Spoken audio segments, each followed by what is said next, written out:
What kind of a cell are you? In today's episode, Renee McKenna describes herself as a cell within a larger body. She is a therapist cell.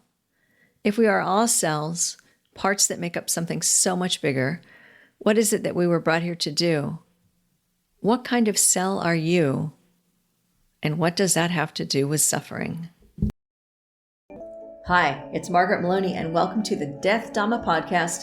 I'm a Buddhist practitioner out here in the world, having experienced the loss of my loved ones and knowing how much my Buddhist practice helped me on my grief journey. And now, together, we have this safe space to discuss death, dying, grief, and the Buddhist teachings that help us really understand attachment, impermanence, being compassionate, being death ready, what it means to live a life so that we can have a peaceful death. Yep, it's a big topic, and we're going to take it on together. Let's go. What if suffering acts as a compass, guiding us towards areas of our life that require care and attention? Suffering signals us that we are out of alignment with our true selves, and we need to course correct. If we each work to heal our own trauma and emotional wounds, we can show up in the world feeling connected and healthy and ready to be who and what we are truly meant to be. Welcome, friends of the Death Dhamma podcast. I am happy today to greet Renee McKenna, and I'm going to let her give you a full intro, but just some things I want to share with you because she has a wonderful background. She's a very interesting person who's dedicated to helping others. You know, she's a healer, a therapist, a soul mentor. She combines Western and Buddhist psychology in her work. She has had her own journey with addiction recovery, and she draws on her own experiences to help others. So welcome, Renee, and thank you so much for being here. Thanks so much for having me. You are truly welcome. Now, I would like to offer you the opportunity to augment, correct, add to the introduction that I just gave you. Oh, I think that's a pretty good introduction. I don't know if I want to add too much more. Well, it'll probably come out as we talk. So, is there anything you want to tell people about where they should find you? Sure. So you can find me on my website, reneemckenna.com. I also teach on Insight Timer on a regular basis. Mm-hmm. I have a lot of free and low-cost materials, including a book, Allies and Demons, Working with Spirit for Power and Healing, which is a book and guided audio, so people can do the spiritual psychology work that I offer for healing and growth without having to come and pay for sessions from me. So that's available on Amazon and on Audible. Got it. Right. Great. Accessible to everyone. Thank you so much. Okay, now I'm going to start with a basic. And I'm not trying to be tricky. This isn't like a pop quiz on Buddhism, which you don't need anyway. But I've found that each of us might have a different interpretation of expressing the second noble truth that there is suffering or discomfort or dis-ease. And so I would like you to level set for yourself, for us. How do you describe this second noble truth? That life is suffering. Well, my relationship with suffering is that it is part of the compass that we get here on a soul level. Mm-hmm. And the other aspect of that compass, which I think is the arrow part, is joy and fulfillment. And so suffering lets us know when something needs attention or when we're out of alignment. It's like the guardrails of life, as far as I'm concerned. Mm-hmm. And again, joy and fulfillment are the highway that we all want to get into. And so I think we all have, there is a bit of a difference between pain and suffering, because pain, again, is part of that guardrail. Suffering, I think, is when we're attached to scraping against the guardrail, rather than being willing to course correct as a result of pain. But I believe that all pain can be healed to some extent. And certainly that's what my life path and my work has shown me. Thank you. That's a very helpful analogy, that the guardrail, because I'm picturing that, and it's like every once in a while, like you said, you scrape the guardrail, and it's a fairly decent warning to do some correction. So that's a really nice analogy. Thank you so much. Can you share your experience of really coming to terms with or connecting with this specific truth in your own life? For me, I mean, the first experience that I had that there was a larger system outside or inside, or that I was connected to, however people understand it. My first experience was, it felt like it was kind of outside of myself. That's the, some of the guardrail piece was really in hitting bottom with drugs and alcohol. Okay. And I actually had what at this point now looks like a spiritual experience. It was a person came into my life and course corrected me and said, I think you're a drug addict and an alcoholic. And if you continue to do that, you're probably going to either die, end up in jail or an institution. And so why don't you do this instead? That there is no right combination of drugs and alcohol to be able to medicate or heal the existential pain that you're feeling. And really, it's about facing our fears and our pain that bring us into healing and transformation rather than trying to run away from them. That was a completely different life perspective. And I had spent most of my time, and certainly it was part of my family and my culture, to run away and medicate my pain and my suffering rather than to face it. I didn't believe there was anything that could be done about it. And that's when I started my personal growth path, first through the 12 steps, and then through all the different numbers. Buddhists, of course, love numbers. We have the Four Noble Truths and the Eightfold Path and lots of number of things too. And realize that actually pain could be transformed and that our garbage can be turned into compost.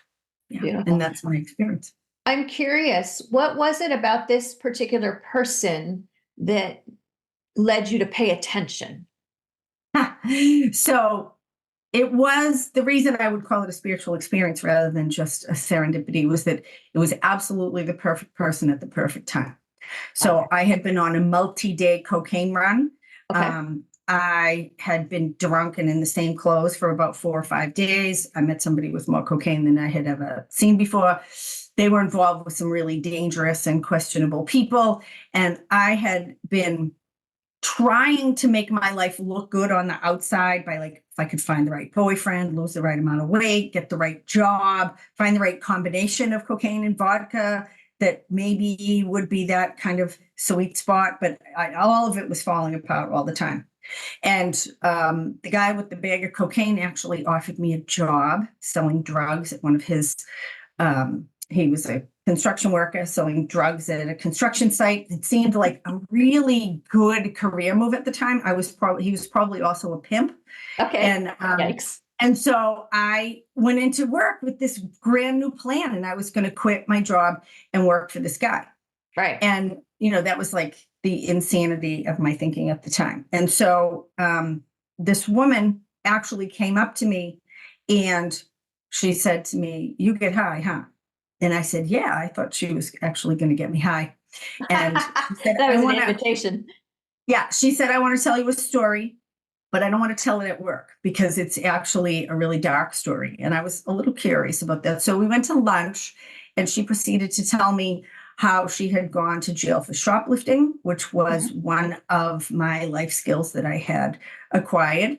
And she was actually in a prison diversion program. She was in a drug program, a long-term treatment program, and she had been watching me. She had also been a street prostitute, which was the direction that I was going because I was having trouble holding regular jobs. And I figured I was doing that for free. I might as well stop making some money at it. And she had also, at a period of sobriety, helped start Rolling Stone magazine. And I was also an English major in college. We had all of this stuff in common that, like, you can't make up. But she was 20 years older than me. And she could tell me what it was like to be a street prostitute. She had been in prison. She had been a heroin addict. And those were all places that I was probably going. And so it was the perfect person at absolutely the perfect moment. Because again, I had just come off of this bad coke run. I was a little bit out of my mind. I kind of knew it. And, the gates of hell kind of opened up and let me out. And she gave me a different path to go. So it was, I saw the moment and I took it. And that was a very long time ago. That was November 4th of 1987. And my life has never been the same. Yeah. Good for you. Yeah, that I can see the connection and the right person at the right time. And as you're telling me this story, I'm envisioning that this woman, she saw you. Like she really saw you. She saw what was happening in your life, and it resonated with her because it had happened with hers. Yeah. And so she reached out to help you. Yes. Yeah, and she was the right person. And so along the way now, your, time with suffering, this encounter with her, your own recovery, this brought you to a place where you decided to help others. How and when did that happen? I like to say I did enough therapy that I eventually just became a therapist. Got it. And it really, that model of working with others and passing on what has been given to us that she acted out with me was a part of the 12-step paradigm that I was a part of. And so I was spending a lot of time working with other people, and actually had a period of time where I was working with people with some pretty heavy duty issues, ritual sexual abuse, and pretty extreme PTSD, suicidal depression, and a mild schizophrenia, all different people. And I kind of realized that I kind of liked working with crazy people, and I'm a little crazy myself. So I started to ask the universe to show me how to be of service in the world. At that point, I had been cleaning houses for a long time. That was was excellent work. It was chop wood, carry water work, very informed by Buddhism, actually, Yes. because my overly ambitious ego and view of myself hadn't actually brought me joy. And so I became willing to just live a simpler life and to practice being happy with what is right now. And I was pretty happy cleaning houses. I did it for a very long time. It was one of the best jobs I ever had, but it wasn't the use of all my gifts and talents. So eventually I kind of decided, maybe I should, help crazy people intentionally. And so I started to look for a graduate school, and there was another whole series of serendipities that happened that ended up bringing me to California to a graduate school program. But that's actually not the work I do. I started cleaning houses again in San Francisco to work my way through grad school. Sure. And this woman asked me to clean her house. I went in and she said, "Oh, and this is my therapy office. And I do a kind of alternative kind of therapy. So if you hear funny noises, don't worry about it, but don't clean in that room if the door is shut." And I asked her what kind of therapy she did. And she said it was a blend of hypnotherapy and shamanism and Buddhism.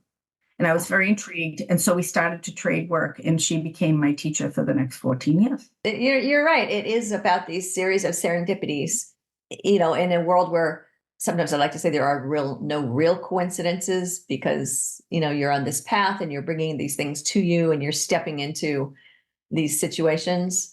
Still, I think it's amazing.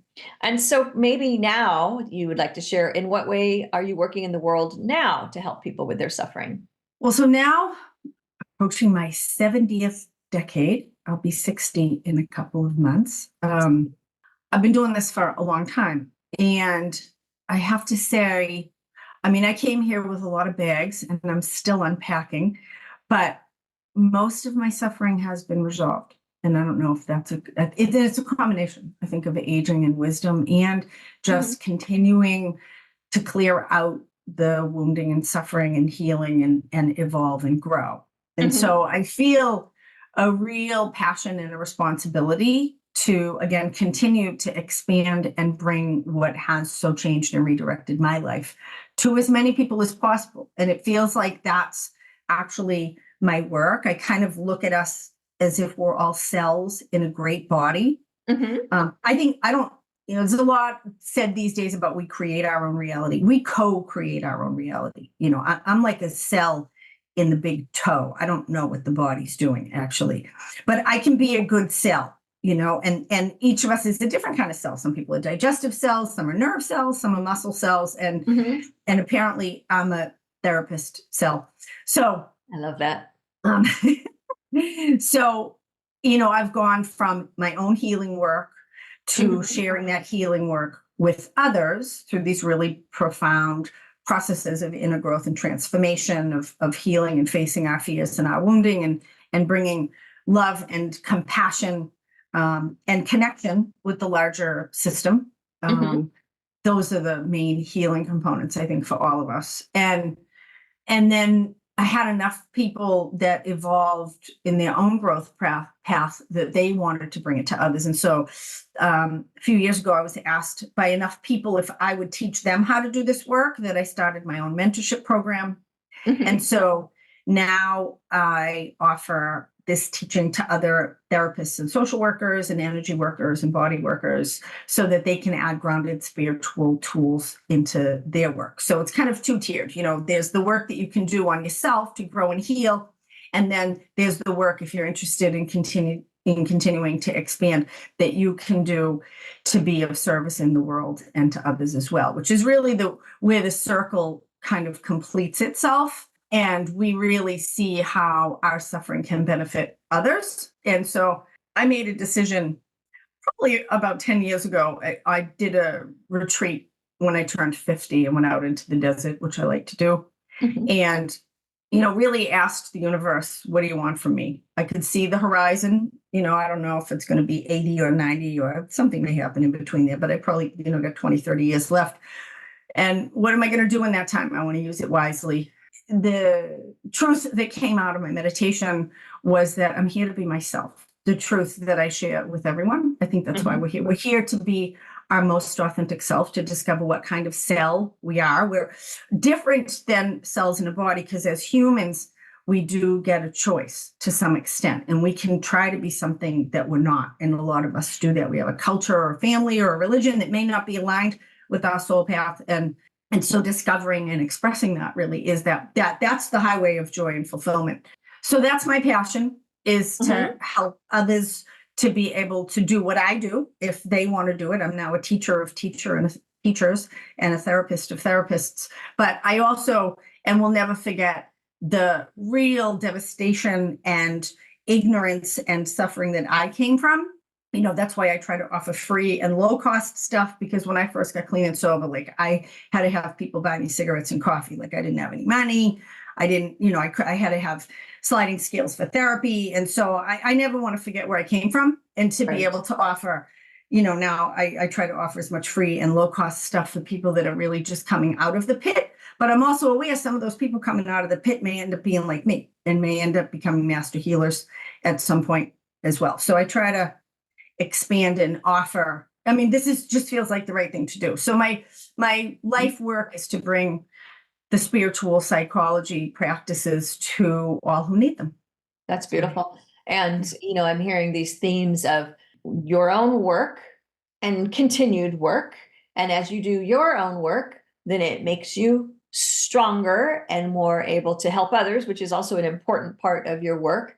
And if I'm understanding correctly, you're helping others so that you're leaving a legacy, a succession of healers, so that when the day comes that you may not be doing it anymore, there will be others who will follow in your footsteps. And then there are individuals who are coming to you who may not be healers, but are coming for the healing. Is it fair to say it that way? Yeah. And because we're all part of this great body or this larger system, really, I think, if we want to change the world, the best thing we can do is change ourselves. That's not a joke. Really, the best thing that we can do if we want to make the world a better place is to make ourselves better, because that is the most direct connection that we have with the larger system, is our own consciousness level, our own behavior, and our own feelings, and what we emanate into the world. And so, often we're focused on trying to fix these people over here and why do those people do that. And really, when I can shift and change my suffering in myself, we really do shift, I think, the resonance of the entire pool as best we can in that butterfly effect as individual. Right. It's not just a bumper sticker. Sometimes there are these bumper sticker sayings, right, and t-shirt sayings that we see, and maybe they become cliches, but they sometimes are rooted in truth. And it is rooted in truth, what you said. If you want to change the world, change yourself. And it's so easy, I think, to get distracted by looking, like you said, over there. They need to do this. They need to be that way. And that's just a distraction. If I find myself doing that, that I need to hold up the mirror and go, and what do you need to be, Margaret? What do you need to be doing? Because what I don't need to be looking at other people and saying what they need to be doing. And so I appreciate that perspective. Do you think there's a common theme? So people who come to you for the healing, do you feel like there's a common theme of the source or root of suffering that they're bringing when they come to you? I really have come to believe, the humans are having a human experience, and we're all the same model, actually. It's funny. I was talking to my partner about this recently because he's very into cars. And I was saying how, well, cars are all the same. And he said, oh, no, they aren't. They all have they have different engines. They can have different drivetrains. Humans all have exactly the same parts, unless there's some huge, we get, huge birth defect or something like that. We all have two kidneys. We all have two lungs. We all have two eyes and nose and mouth. Like, really, the systems are all identical. And a lot of our life experience is similar too. And for me, I think the root of human suffering is disconnection. Disconnection. I think that the story of Adam and Eve in Genesis in the Bible is about disconnection. It's about our experience of feeling disconnected from Eden, from the larger system, that we walk around here and we can easily not feel connected, not cared for, not like we're apart, unless, and this is the beauty of Buddhism, we can really look deeply, that we are breathing in and breathing out the air every moment, that we're held to the earth by gravity, that we have water flowing through every cell of our body, very similar to the water in the ocean. Like, we are elementals, but we don't think about it that way. And our consciousness is such as that most of us, I think the greatest fear of most humans is being unloved and disconnected. And if you boil down people's anxieties, their depressions, their dysfunctions, it generally boils down to an existential experience of disconnection and being uncared. That resonates. Yeah. And so that's what all spiritual practice is about. Connection. It's all about get still. Stop doing stuff. Almost all spirit, meditation, prayer, it says stop. And when we do that, we can start to experience, not to think about it, we can start to experience the peace, the connection, the compassion, the care that is there for us on the deeper level. And that's really my practices in spiritual psychology are a little bit more active than that. I use what I call inner journeys, which are based on the shamanic journey to work direct. But it is about having a direct experience of nature, of larger system, however people understand it, whether it's through aspects of divinity, aspects of nature, aspects of the own higher self, that's available to all of us. But it's in our body. It's not in our mind. When we can, and then when we can quiet the mind that has all these stories about being disconnected or fear, then we can actually feel the connection that's here. And that's completely transformative. It has been for me, and I observe it in the many, many, many people I've worked with over the decades. And I'm thinking of a couple of things have come to mind. One of them is not a very cheerful example, but I think of sometimes people who engage in mass shootings, that they're definitely feeling a disconnection from people around them. And that's why they are able to, engage in that level of behavior, because they are feeling separate and other and not connected. And so that's something that's, coming up for me as you're speaking. And then the other thing is that sometimes in addiction, perhaps some of the root of what people are looking to numb is disconnection, not feeling loved, not feeling good enough, lots of different things. I definitely don't want to trivialize that. No, it iterates in a million, and it's not like people don't have that experience on a human level. Abuse and neglect and trauma, those are all very real things. So second, that's that existential disconnection is, in some ways, that's like a meta perspective, and it takes a lot to be able to see it in that way. It's more of a philosophical experience about, or perspective on that. But for me, really, what I mostly deal with is people's unresolved emotional issues, which present as some kind of trauma. And a trauma really is any unprocessed, frozen experience that people have that causes them suffering. And we all have them. We all have unresolved emotional issues. Yes. And resolving them is, for me, that's really what my work is all about, resolving unresolved emotional issues. Okay.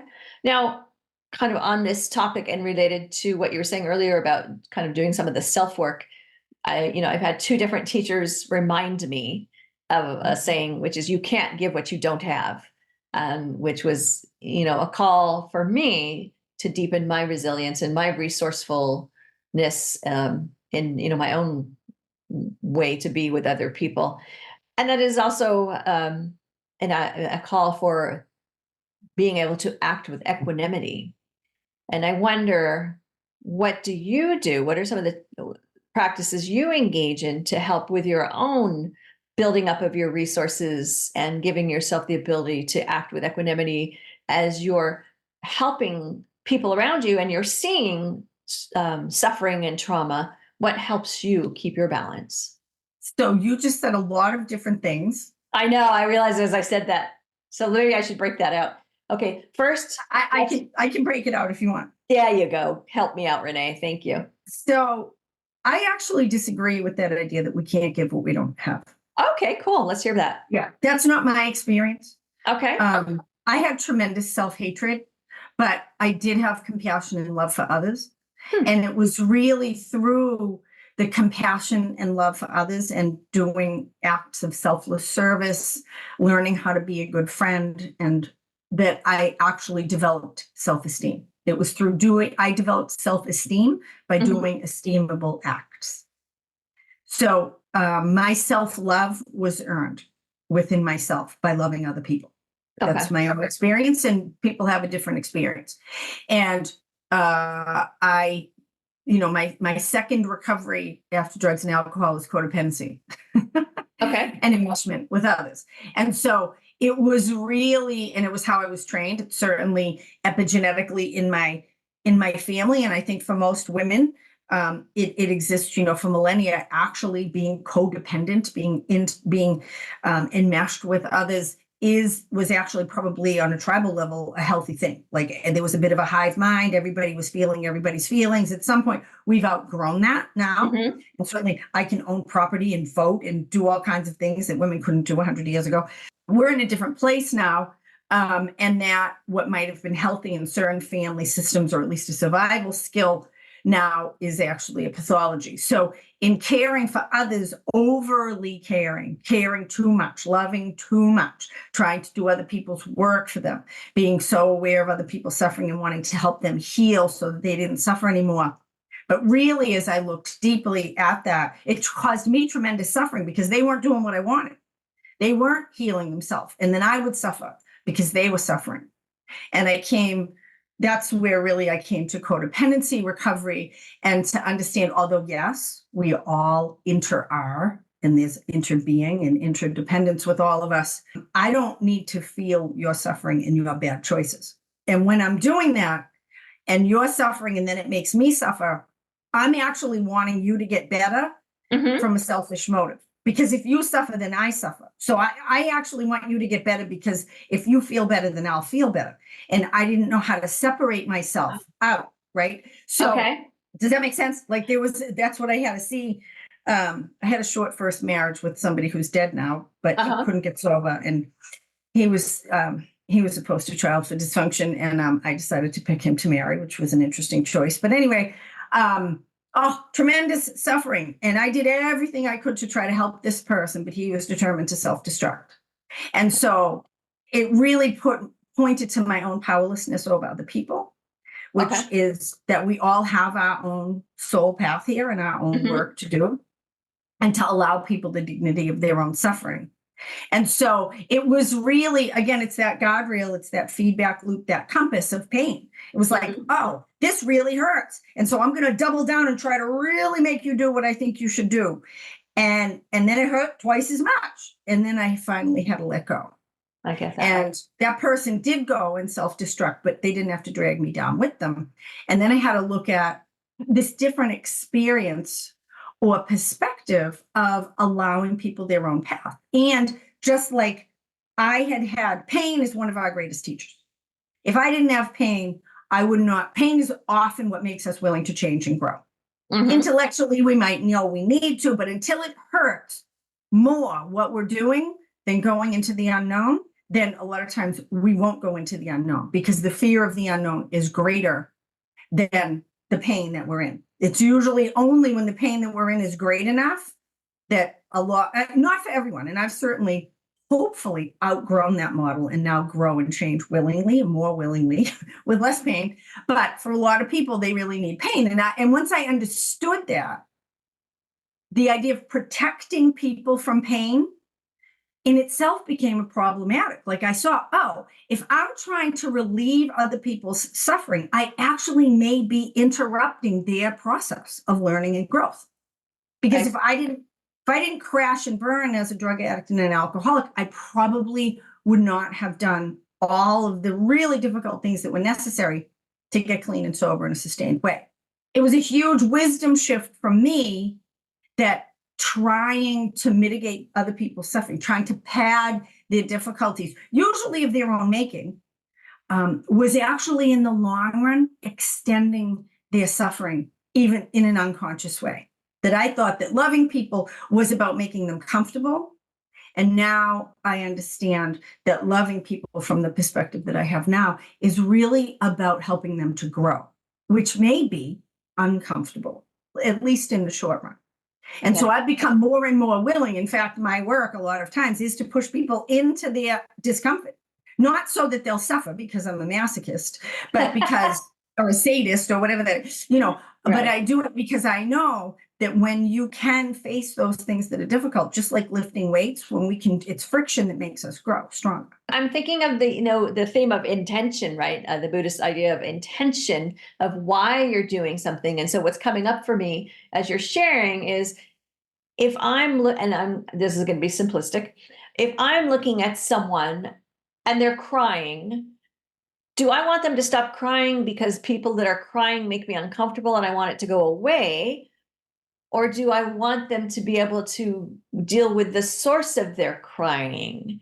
And so I think it comes to the intention of why we want to help someone with their suffering. And I think what you're saying is, it's not our job to stop that person from crying to make ourselves feel better. Sometimes you have to let somebody have their path, which is going to include suffering, because it's not about us, you or me. And there's someone I spoke with one time who talked about, you need to meet people where they are. Well, and also my experience is now that we are in a system that is about healing and creativity and evolution. Okay. I think, this is a plane of evolution that we're on right now. Everything is expanding and continuing to grow in complexity. I mean, it's obvious if we look at what's been happening in the last 50 years in technology, we're growing in complexity, but, even in the biosphere, since I was in high school, it was funny. We were just looking at the periodic table of elements and, there's 15 or 20 more elements than there were when I was in high school. I'm like, what?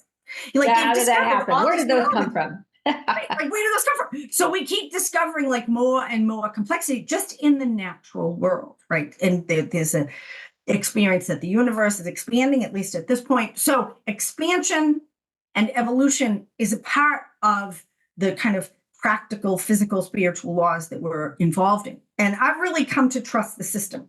My body knows how to heal itself. I just had a full knee replacement about 7 months ago. It was a horrible recovery, I have to say. Oh, I'm sorry. It was so hard because I kind of think I'm a superhero and I think that I should be able to do stuff very, very quickly. Okay. They told me it would take 6 months. They were right. 6 months almost to the day. And it was great. And I can walk now. I did a 2-mile walk. Yesterday, I couldn't walk 4 blocks 7 months. Oh, wow. Anyway, no, it's amazing. But so it's a radical surgery. They cut the ends off of 2 of the biggest bones in your body. They take your kneecap off. They scrape it. They bang with a hammer, brand new components into both of those ends of the bone. It's radical. And the body knows how to heal that. It seems like that would destroy your leg, right? No, it does. But you cut yourself and the body knows how to rejuvenate. It knows how to create new tissue, scars. The capillaries will reconnect each other. The nerves can regenerate, right? So that exists on all the other levels as well. It exists emotionally, it exists spiritually, it exists relationally, that we have this capacity for not just healing, but also evolution and strengthening ourselves if we orient ourselves in the right way. Like I said, I'm almost 60 years old. I'm a weightlifter. Like I lift heavy a couple times a week to get stronger. And you can do that until you're 80 years old. There's people 80 years old doing deadlifts of 400 pounds.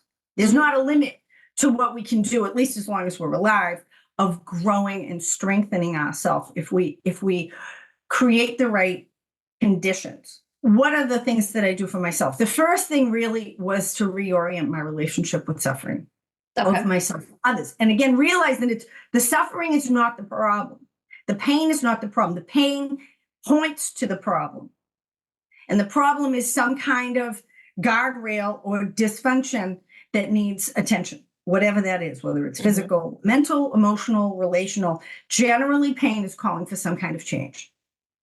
What that change is, we have to look deeply, we have to be present to really look at what the root cause of the issue is, and then what's the wisdom, what's being called here to fix it or to reorient or recalibrate ourselves, right? So when we're just working with the suffering itself, relieving the suffering, I did that as an addict. I was all about relieving suffering. Thank you very much. I'll medicate that baby. So, and that did nothing. It did not solve the deeper problem. So the first thing really is to realize that and to respect other people's paths, and that my role is to help them, even as a good friend, as a mother, as a partner, is to be present and respectful of other people's process that I may or may not understand, to allow them their suffering and their soul path and their soul journey, and to be as grounded and compassionate and honest with them as I can from this place of loving being. My intention is their spiritual growth, even if that's uncomfortable. So that's the orientation of protection, I suppose. Like that in itself, compassion is the safest place to be. Okay. Compassion is availing myself, being willing to be present with your suffering, to do my own work and allow you to do yours in a detached, and you use the word equanimity, which is a very mature practice, equanimity, to really release other people, even unto death. That's postgraduate work. So that's the simplest. Well, you have shared so much wisdom, and so certainly your time. And I just want to ask one more thing, if I can. Is there anything you wanted me to ask you that I didn't ask you? I just like to check in at the end when I speak with people, because sometimes maybe there's something that you wanted to be able to share with the group that you weren't able to share. Oh, I know what I'd like to share. This is what I'd like to share. I look forward to 60 to 80 years old being the happiest, most fulfilled, and most productive years of my life. And I really think that culturally, we aren't told that enough. And there's a terrible myth. I have a lot of young people in my life right now. And there's a terrible myth that life ends at 25 or 30. And I'm going to tell you, you could pay me money to be 25 or 30 again. And I'm on fire and killing it and happier in every area of my life than I've ever been at 59. That is beautiful. I'm putting that out there. That's beautiful. Thank you. I love that. And thank you so much for giving us your time and your brain space. I've got books for you, starting with Carpooling with Death, How Living with Death Will Make You Stronger, Wiser, and Fearless, the book that got me going and helped me to discuss going through the death of my loved ones, followed by Sitting with Death, Buddhist insights to help you face your fears and live a peaceful life, based on Season 1 of the Death Dhamma podcast. And just recently, Enlightenment Unleashed, how your pet can lead you to spiritual transformation, because during our lifetime, we may see the rising and ceasing of many pets, and we love them like they are our family. Find these on Amazon.com or come see me at MargaretMaloney.com. You've been listening to the Death Dhamma podcast with your host, Margaret Maloney. Thank you so much for being here. Come find me on MargaretMaloney.com, MargaretMeloni.com. And until we meet again, may you be well, May you be happy, may you be at ease, and may you be free from suffering. Bye for now.